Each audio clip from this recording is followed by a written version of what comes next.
Welcome back. So you might be thinking now, is unit testing and test-driven development a waste of time? And I would say no, it's not. It's definitely not, especially if you have code you want to kind of live for a long time.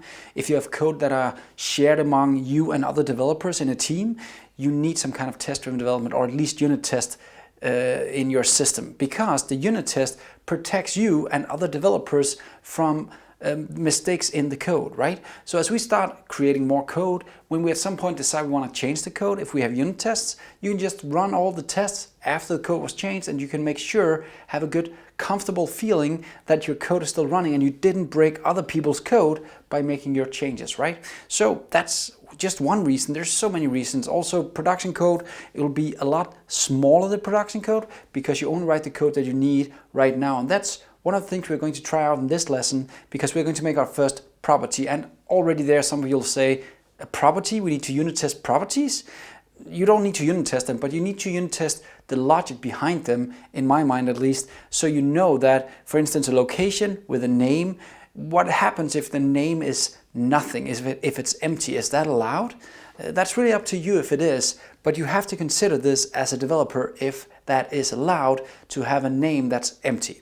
So let's try this lesson to add our first property into our location. And here's the location entity as we look at it, and then here is the property I want to add this lesson, the name property. And this lesson we're just going to test for empty. Next lesson we'll try and look at other areas, right? So let's go back to our code. I already prepared a fact right here that I want to test. It's called create a location with empty name throws property cannot be empty exception. Now this is a new exception I just built in between these two lessons, and of course I did do a test driven. Here's the test for it, and here's the new exception, so you can just go and check out the code if you want to, but it looks a lot like this guy, so it's not really a new huge thing right there. So how do we test this? Well, first of all, we're actually going to need a new location. So this is the first time we actually add a location. Let's add a new location. There we go. With the new location, we can set a name. And notice again, it's test driven, so there's no name yet. So I'll just add an empty name right here. And notice now I need that property. Now the cool thing is, when we do test driven development and we have a good IDE, I can just press Alt Enter or Option Enter, and it'll ask me, do you want to create the property name? Yeah, I would like to do that. And boom, the property is set up for me. Let's jump back to the code. So now the location has a name available. It's empty right now. And what I need to test is kind of this thing right here. Let me just steal all of this pretty much all the way to here. I know you shouldn't copy paste, but that's because right now we don't have any helpers. We'll try and dive into that later to add some helpers to make this easier, so we don't have to do this manually every single time.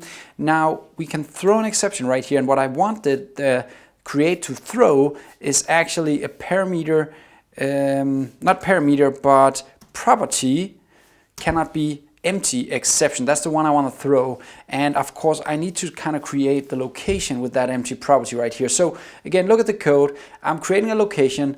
It has no value in name. I'm creating my service right here, like we've done in the previous lessons, and I have an action now where I call the create function with that location I just created up here, and that should actually throw a property cannot be empty exception. So let's try and run the code like we've done so many times now. I rerun all code. And hopefully now I fail with this method down here. Create location with empty name throws an exception because it doesn't throw an exception right now. So let's go and create that one. I go into my production code. I go into my location service. I go into the create function, and here I make a new if statement.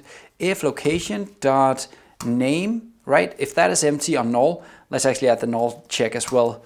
Is empty or null like this. You can do that with a string, and then I put in the name. If that is the case, then I want to throw new, or thr, if you want to do it with the way that we can do it in this IDE. I just want to throw this exception right here. So let's try and rerun the code. See that now that unit test is actually not failing anymore. Now that is kind of enough, but I added, just like I did with this exception right here, I actually added so you can pass in the property name that failed. So let's also make a unit test that I can pass in that it's the name property that fails. So let's go back to the code right here and jump into my test.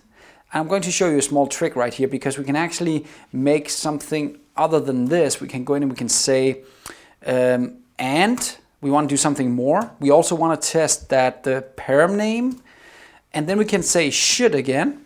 So this is the second should, And then I can actually say should be, because I want it to be something specific.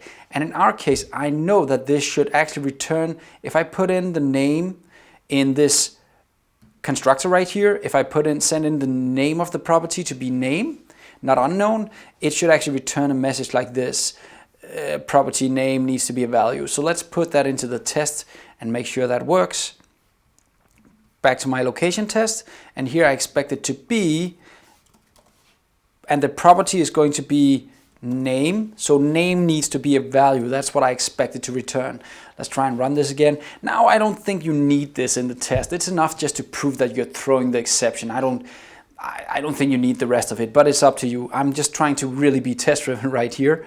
So I'm jumping into, it doesn't return that right now. If you notice, it returns name needs to be a value. Instead it returns unknown. And that's because right now in my service, I know that I'm not actually specifying what property is null, and I can do that by adding right here that it's the name property that actually cannot be empty right now. Let's try and rerun everything as the final thing and be happy, hopefully, because now everything is running, and there we go, ja. So that's perfect. We are done with this test right here, and now we just added some logic. And again, let's just read the code right here as a final thing, just to again try to persuade you into seeing the power of unit testing and test-driven development. Now, if you didn't write this, you would probably not have checked if the location was null. You probably wouldn't, because it's never null. It's never null. But trust me, in some corner case, you'll hit a null location and you'll start debugging. It'll be a pain and you won't figure it out. Okay, fair enough. You got that in there.